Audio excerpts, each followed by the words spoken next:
কত সুন্দর দোয়া। কয়টা লোক জানছে দোয়াটা ভাই? রাত জাগা না জাগা, এখন তো বড় মানুষ জাগে না। আপনাদের এলাকাতে কি আছে না আছে, সবে কাদার যেদিন হইলো দেখতে পাচ্ছি ছেলে পিলা 10 বছর 12 বছর 15 বছর 14 বছর বেটা ছেলে বেটি ছেলে, ইয়ারা দেখবেন দুপুর বেলা থেকে 4 বিস্কুটের চান্দা করতে শুরু করে দিয়েছে। করে না? করছে না? করে না? হ্যাঁ, তুই 5 টাকা দে রে, তুই মুড়ি নিয়ে আসবি, তুই ডালমট নিয়ে আসবি, তুই বিস্কুট নিয়ে আসবি, আর মসজিদের এক কোণা ভর্তি করে দিলে একবারে।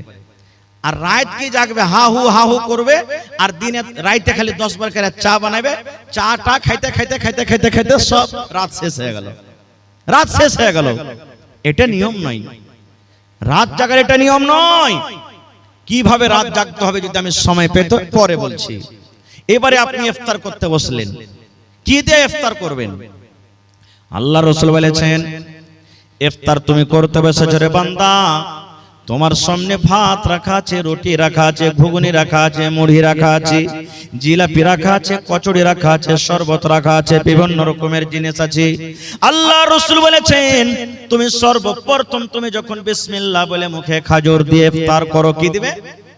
খাজুর দিয়ে ইফতার করবে। তোমার সামনে শরবত আছে, তুমি শরবত পান করিও না। তোমার সামনে খাজুর আছে, ওই খাজুরটা তুমি খাও। তোমার সামনে সস আছে, ক্ষীরা আছে, ক্ষীরা খাইও না। তোমার সামনে কলা আছে, কলা খাইও না। তোমার সামনে ঘুগনি মুড়ি আছে, তুমি ওটা খাইও না। দুনিয়ার যত দামি দামি জিনিস থাক রে উম্মত, তুমি যদি সুন্নাতের পরে আমল করতে চাও, তাহলে বিসমিল্লাহ বলে তুমি খাজুর খেয়ে ইফতার করো। এটা সুন্নাত তরিকা। খাজুর খেয়ে ইফতার করতে হবে, বিসমিল্লাহ বলতে হবে, আর বিসমিল্লাহ বলে মুখে একটা খাজুর দিয়ে দেন। এবার খাজুর যখন খাওয়া হয়ে গেল, তখন আপনার শরবত পানি যা আছে আপনি খান, তখন এই দোয়াটা পড়বেন, জাহাবাজ জামাউ ওয়া বিতাল্লাতিল উরুকু ওয়া সাবাতাল আজরু ইনশাআল্লাহ। এই দোয়াটা পড়তে হবে। এই যে আমরা ইফতারের সময়তে পড়ি, আল্লাহুম্মা লাকা সুমতু ওয়া আলা রিজকিকা আফতারতু, এটা সহিহ হাদিস থেকে প্রমাণ নাই। এই দোয়াটা পড়িতে হবে না। বিসমিল্লাহ বলে আপনি খাজুর খেয়ে নিলেন, আর বিসমিল্লাহ বলে খাজুর খাওয়ার পর তখন আপনার বাড়িতে যা আছে খেলেন, দিয়ে তখন ওই দোয়াটা পড়বেন। কত ভাইকে দেখেছি, যখন আমি ছোট ছিলাম পড়ালেখার টাইমে বাজার গেছি, সুবহানাল্লাহ, ইফতারির টাইম হলো, বাজার থেকে আইলো, কিছু নিলেন, 1 টাকার পাঁপড়ও নিলেন না, আর কোমরে বিড়ি আছে, বিড়ি খেয়ে ইফতার করছে। সুবহানাল্লাহ, নাউযুবিল্লাহি মিন যালিক। জি, বিড়ি খেয়ে ইফতার করেছে। কত ভাইকে দেখবেন এখনো মসজিদে নামাজ পড়তে যাবে, যেমনই মাগরিবের নামাজ হলো আর মসজিদ থেকেও বাড়াইলো, কোমরে বিড়ি আছে, শুরু করে দিলে মসজিদের আগে একবার ভাট্টা ধরিয়ে দিল, ইট ভাট্টা চলছে ওর মুখে। কত ভাইকে দেখবেন যে খাইনি খাইতে শুরু করে দিলে, লাগছে কত দিন থেকে যে না খায় আছে, হাঁকে কে আছে, খাইতে পায়নি, সেটা আল্লাহ জানছে, শুরু করে দিলে। এবার বলবেন, হাজি মাওলানা আমি গরিব মানুষ, খাজুর কিনতে পারি না, টাকা নাই, পয়সা নাই, বা খাজুর ছিল বাড়িতে, হঠাৎ খাজুর শেষ হয়ে গেছে, খাজুর নাই, তাহলে কি কোনো অপশন নেই? আল্লাহ রাসূল বলেছেন, আছে রে বাবা, আছে। তোমার বাড়িতে যদি খাজুর না থাকে, বা খাজুর ছিল শেষ হয়ে গেছে, হঠাৎ করে খাজুর পাওয়া যায় না, এমনই কোন তুমি জায়গাতে চলে গেছো যেখানে খাজুর পাওয়া যায় না, নবী বলেছেন আল্লাহ রাব্বুল আলামিনের দেওয়া পানি আছে, জল আছে রে, ওই বিসমিল্লাহ বলে তুমি মুখে পানি দিয়ে দাও, আর পানি দিয়ে তুমি ইফতার করো, আর পরে তোমার যা জুটবে তুমি সেইটা খাও। তাহলে প্রথম হলো খাজুর, খাজুর যদি না পান, 2 নম্বরে নবী বলেছেন পানি, পানি বিসমিল্লাহ বলে মুখে দিয়ে তুমি ইফতার করো। কয়টা লোক জানছি মাসালাটা? জানছি, কিন্তু আমল করি না, খুব আমল করি না আমরা। দেখবেন ইফতারিতে এমন আল্লাহর রহমতে দয়াতে মানুষ স্ট্যান্ডার্ড করে মানুষকে ইফতারি করাইছে। আগে তো ক্ষীর কাছেই বরান্তা যে হয়তো এখনো হয়েছে, ফেল হয়ে যাবে এখনকার ইফতারি পার্টিতে, হয় না? কত রঙের ফল মূল দিচ্ছে, কত রকম দিচ্ছে, মনে করছে ও খাওয়াইলে তোমার থেকে আমি ভালো খাওয়াবো, ও খাওয়াইলে তোমার থেকে আমি ভালো খাওয়াবো, ও খাওয়াইলে তো আমি ওর থেকে ভালো খাওয়াবো। ভালো কথা, আলহামদুলিল্লাহ, খাওয়ান, আল্লাহ আপনাকে দিয়েছেন, খাওয়ান। রোজাদারকে খাওয়াইতে গেলে ঘটবে না, বেড়ে যাবে। আল্লাহ তাবারক ওয়া তাআলা দিয়েছে, খাওয়ান। কিন্তু সব জিনিস আছে, আপনি খাজুর দেন না, এটা ভুল হয়ে গেল। সব জিনিসের খাজুর আছে, এটাই সহি। এবারে আরেকটা ভুল কি করছি আমরা? সুবহানাল্লাহ, ইফতার হয়ে গেল, ইফতার করলেন, ইফতার করার পর মেলাই পার্টিতে দেখছি, মেলাই জাফর যেখানে দেখছি, যদি ভাত খাওয়ায় তো ওই জায়গাতে নামাজ পড়ার পর কিন্তু ভাই সুন্নাতটা পড়ে না। মানে মানুষকে খাওয়ার জন্য ও কি করে, ওখান থেকে 2-4-10 জন যারা খাজিনদার আছে এরা উঠের করে কিন্তু মানুষের তাইয়ারিতে লেগে যায়। কে আপনাকে বলেছে যে মানুষকে খাওয়াবেন তো সুন্নাত পড়তে হবে না? আমার ওলামারা বসে আছেন, জিজ্ঞাসা করেন। আল্লাহ রাসূল বলেছেন 5 ওয়াক্তের আল্লাহ ফরজ নামাজ করেছেন। কয় ওয়াক্তের? একটু কথা বলেন। 5 ওয়াক্তের ফরজ নামাজ করেছেন। 5 ওয়াক্তের ফরজ নামাজে 12 রাকাত সুন্নাতে আছে, যার নাম সুন্নাতে মুআক্কাদা। কি সুন্নাতে মুআক্কাদা? জোহরের আল্লাহ রাসূল বলেছেন ফজরের টাইমে 2 রাকাত, জোহরের আগা পাছালিয়া 6 রাকাত। কতটি হলো? 2 আর 6 কত হলো? 8 হয়ে গেল। আসরে নাই, মাগরিবে 2 রাকাত কত হলো? এশারের পরে 2 রাকাত কত হলো? আল্লাহ রাসূল বলেছেন যদি কোনো মহিলা, যদি কোনো নারী 24 ঘন্টাতে যদি 12 রাকাত সুন্নাতে মুআক্কাদা পড়ে, আল্লাহ রাব্বুল আমিন তার জন্য জান্নাতের ভিতরে ঘর বানিয়ে দেবেন। আপনি যে মাগরিবের সুন্নাত ছেড়ে উঠে গেলেন, এটা কোন হাদিসে আছে? হ্যাঁ, এটা ভুল হয়ে গেল আমাদের। আর একটু আগে চলেন। সাহারি খাইতে হবে। আল্লাহ রাসূল বলেছেন সাহারি খাও, সাহারিতে বরকত আছে। কিন্তু এমন ঠুসে ঠুসে সাহারি খাইবে রে ভাই এক একজনা, মনে হয় শ্বাস নিতে পারে না ও। জি খাই লেবে, খাইয়া দে যে পানিও খাইতে ভিড়বে, 2-3 বদনা পানিকে একবারে উল্টে দিলে। হায় আল্লাহ, কম করে সাহারি খান, সুন্নাতের উপর আমল করেন। বেশি করে সাহারি খেতে হবে না, অল্প করে সাহারি খান। এটা হলো সুন্নাত তরিকা। ভাত খান, রুটি খান, যাই আপনার জুটছে খান, কিন্তু অল্প করে খান। এবার একটা মশলার কথা বলে দিই। রমজান মাস শুরু হলো, রোজা কাকে বলে? সাহারি খাওয়া থেকে নিয়ে মানে ফজর আজানের আগে থেকে নিয়ে যখন নিয়াত করলেন তখন থেকে নিয়ে মাগরিবের আজান হওয়া মানে ইফতারি করা পর্যন্ত আপনি শরীয়তের কিছু কাজ আছে যেগুলোতে আল্লাহ রাসূল মানা করেছে, ওগুলোতে বেঁচে থাকা। যেমন অন্য দিনে পানি পান করতে পাবেন দিনের বেলাতে, এখন যেমন চলছে। রোজার দিনে বলেন, রোজার দিনে চলবে না। এখন আপনি দিনের বেলাতে বিবির কাছে যেতে পাবেন, কেউ মানা করবে না আপনাকে, কিন্তু রোজার হালাতে বিবির কাছে যেতে পাওয়া যাবে না। অন্য দিনে ঝুট কথা বলতে হবে না আপনাকে, এখনো বলতে হবে না, ওগুলা তো রোজার মাসও মানা। অন্য দিনে যে জিনিসটা হলো হালাল, আর রমজান মাসে আল্লাহ তাবারাক ওয়া তাআলা ওই জিনিসটাকে হারাম করে দিয়েছেন রোজার হালাতে, ওই সমস্ত জিনিস থেকে বাঁচার নাম হলো কি? রোজা। এবার রাসূল বলেছেন একটা লোক রোজা রেখেছে, দিনে ও 5 বার 10 বার করে ঝুট কথা বলছে, ঝুটের খেতে করছে। একটা লোক রোজা রেখেছে আর একটা হাজী সাহেবের গীবত করছে, মৌলবীর চগলখড়ি করছে। ওইটা মৌলবী নাকি বে, 2 ঘন্টা ওয়াজ করে গেল, হ্যাঁ এরকম তা ওরকম। অমুক হাজী ওর হজ করেছে, ঘোড়ার ডিম হজ কবুল হয়ে গেল। শালা চুরি চামারি করে হজ করতে গেছে, ওর হজ কি কবুল হয়? ওই যে নামাজ পড়েছে, ওর জীবনে কোন একটা ভুলে গেছে, দাড়ি ছেড়ে খালি নামাজ পড়লে হবে না, ওর থেকে আমি ভালো আছি। এই যে এক অপরের পুরাই শুরু হয়ে গেল। আল্লাহ রাসূল বলেছেন এরকম লোক যদি রোজা রাখে, রোজা রেখে কোনো লাভ হবে না রে, কোনো উপকার হবে না। ওই লোকটা রোজা না রাখাটাই ভালো। রোজা না রেখে যেমন গুনাহ হয়, রোজা না রেখে যেমন পাপ হয়, ওই লোকটা রোজা না রাখার পর লোকটার কিন্তু পাপ হয়ে গেল। গীবত কত বড় জিনিস জানেন? আহা, আল্লাহর নবীর স্ত্রী মা আয়েশা রাদিয়াল্লাহু তাআলা আনহা একদিন নবীর পাঞ্জরে বসে আছেন, স্বামী স্ত্রী গল্প সল্প করছেন, আর নবীজির আরেকটা স্ত্রী নবীর পাঞ্জরে আসতেন, সাফিয়া রাদিয়াল্লাহু তাআলা আনহা। ও কিন্তু একটু দেখতে খাটো, নাটা মানুষ দেখতে, এটা নবীর স্ত্রী চলে আসছেন। মা আয়েশা তখন বলছেন আল্লাহর রাসূল দেখেন, ইশারা করছেন, দেখেন কি এই যে আপনার স্ত্রী নাটি চলে আসছে আপনার কাছে। শুধু এটাই কথা, আর কিছু নাই। নবীজির সামনে মা আয়েশা বলছেন আরেকটা সতীনের ব্যাপারে, মানে নবীর স্ত্রীর ব্যাপারে আরেকটা স্ত্রী, দেখছেন আপনার স্ত্রী সাফিয়া নাটি আপনার কাছে আসছে। রে মুসলমান, যেমনি নবী কথাটা শুনলেন, আমার একটা বিবি আর একটা বিবিকে নাটি বলেছেন। আল্লাহ নবী কিন্তু রেগে গেলেন। যেমন বেদনার দানা লাল হয়, নবীর চোখ কিন্তু রাগে লাল হয়ে গেল।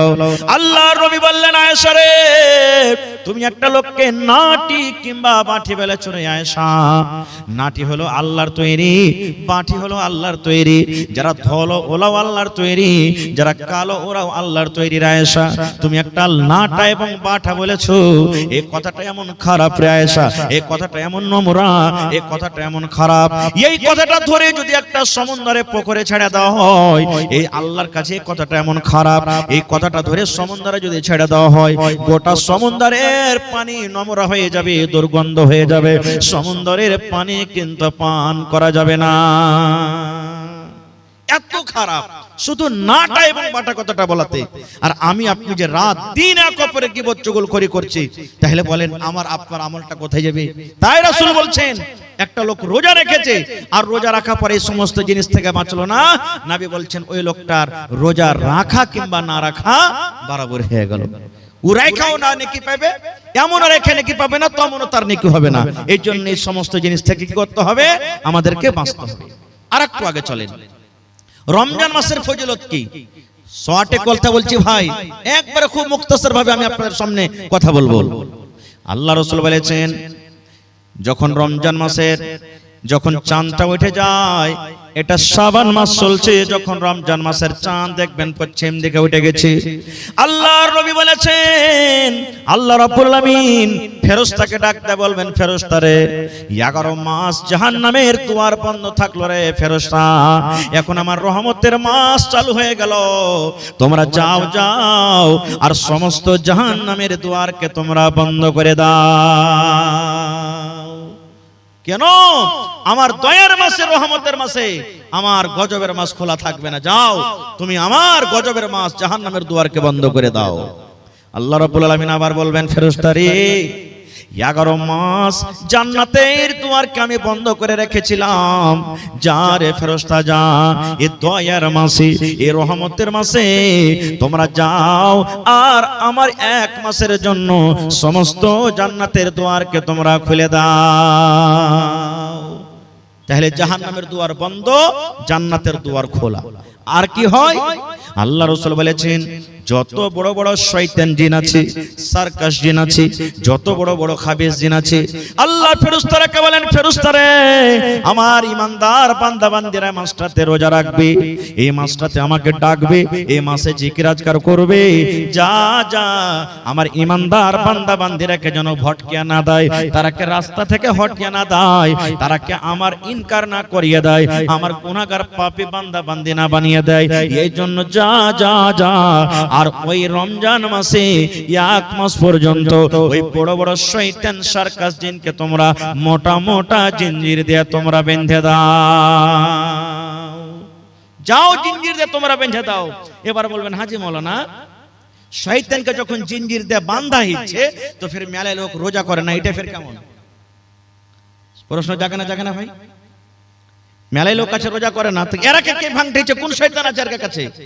এরাকে কোন শয়তান ভাঙতে না, ও নিজে শয়তান। একটা আপনাকে উদাহরণ দিচ্ছি। ডোল বোঝেন তো? ডোল, ডোলে পানি আছে, বোঝে? ডোলে পানি আছে, এবার আপনি লোকটাকে ঘুরাইতে লাগলেন ডোলে, পানি ঘুরবে না? ঘুরবে না? জোরে বলেন। ঘুরবে ঘুরবে ঘুরবে। যেমন যেমন যত জোরে জোরে জোরে হাত চালাবেন, পানি ঘুরতে থাকবে ঘুরতে থাকবে। ঘুরতে ঘুরতে ঘুরতে 1-2 মিনিট পর লোকটাকে টেনেলেন, সাথে সাথে পানি ঘোরা বন্ধ হবে না? ঘুরতে থাকবে? জোরে বলেন। হ্যাঁ, এই মতো হইলো ওই বেরোজাদার। 11 মাস যে পাপ করে ও 100 থেকে বেশি ভোল্টেজে গাড়ি চালাইছে, আর রমজান মাসে এসে ব্রেক থামতে পারে না, ও তো অ্যাক্সিডেন্ট হয়েছে এখানে এসে। জি ঠিক এরকমই। তো শয়তান তখন তাহাকে বহাকে না, নিজে শয়তান হচ্ছে। ভাই মুসলমান আছেন কোথায়? রোজা হলো ফরজ, যেমন নামাজ ফরজ, যেমন হজ ফরজ, যাকাত ফরজ, এই মতো আল্লাহ তাবারক ওয়া তাআলা রমজান মাসে রোজাটাকে ফরজ করেছেন। আর কি ফজিলত রোজার মাসের? এই যে আজকে হিফজুল কোরআন মাদ্রাসা জালসা না, এটা আজকে এটা কোরআনের মাহফিল, কোরআনের জন্য জালসা। কোরআনটা কি জিনিস রে বন্ধুরে? আল্লাহ তাবারাক ওয়া তাআলা কোরআনে বলেন, এরে দুনিয়ার মানুষ, শাহরু রমজান আল্লাযী উনজিলা ফীহিল কুরআন।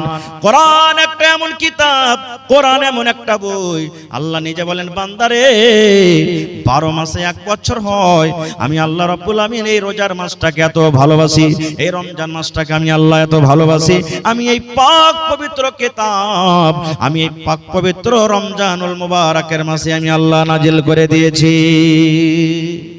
সুবহানাল্লাহ।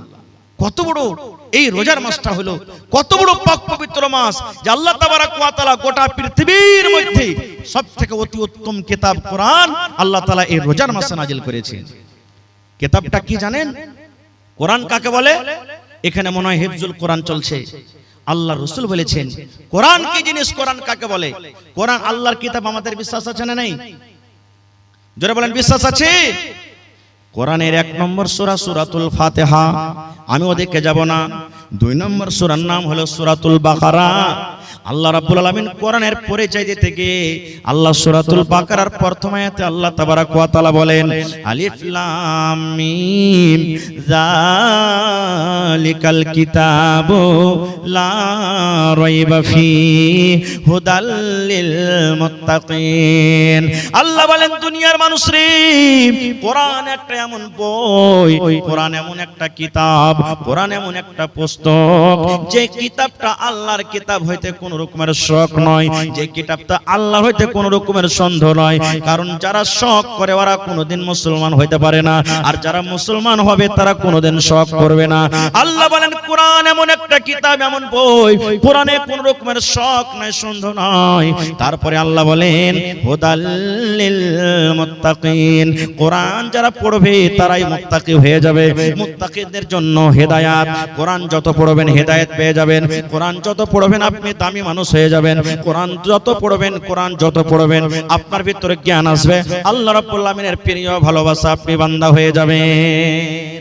মক্কার বেঈমান মুশরিকরা নবীর মুখ থেকে কোরআন শুনবো না বলে তারা একটা মিটিং করলো, যেমন আজকে জালসা। বড় বড় সর্দার আবু জাহাল, আবু লাহাব, এরা বড় বড় সর্দার এক জায়গাতে বসে বলছে, আরে মোহাম্মদ ছেলেটা যে কোরআন পড়ছে, আস্তে আস্তে কোরআন শুনে সব যে মুসলমান হয়ে গেল, কিছু করবি না? তখন ওরা আপসের মধ্যে মিটিং করছে যে এক কাজ কর, ও যখন কোরআন পড়বে তোমার কোরআনটাকে শুনতে হবে না। নবী যখন কোরআন পড়বে তোর কোরআনটাকে শুনিস না। বলছে হ্যাঁ, এটা কেমন কথা? ও কোরআন পড়বে তো আওয়াজ আসবে, কেমন করে শুনবো না? তারা কি মাশওয়ারা করেছিল, আল্লাহ রাব্বুল আলামিন তাদের কথাটা কোরআনে নকল করে দিয়েছেন। ওয়া ক্বালাল্লাযীনা কাফারু লা তাসমাউ লিহাযাল কুরআন। আল্লাহ রাব্বুল আলামিন বলেন ওয়া ক্বালাল্লাযীনা কাফারু, কাফেররা বলল লা তাসমাউ লিহাযাল কুরআন, এই মুহাম্মাদের পড়া কোরআন তোমরা শুনিও না রে, এই নবীর পড়া কোরআনটা তোমরা শুনিও না। এই আব্দুল্লাহর বেটা মুহাম্মদ কোরআন তেলাওয়াত করবে, খবরদার তার তোমরা কোরআন শুনিও না। কেন শুনিও না? ওয়াল গাও, তোমরা সেই সময়তে তালি বাজাবে, যখন কোরআন পড়বে তোমরা তালি বাজাবে, যখন কোরআন পড়বে তখন তোমরা চিল্লাবে, যখন কোরআন পড়বে তখন তোমরা হা হা করে ঠাট্টা মজাক করবে। কেন করবে? আল্লাহ বলেন লাআল্লাকুম তাগলিবুন, এটা যদি তোমরা করো হয়তো তোমরা গালিব হয়ে যাবে, মুহাম্মাদের পড়াটা শেষ হয়ে যাবে। নারে তাকবীর।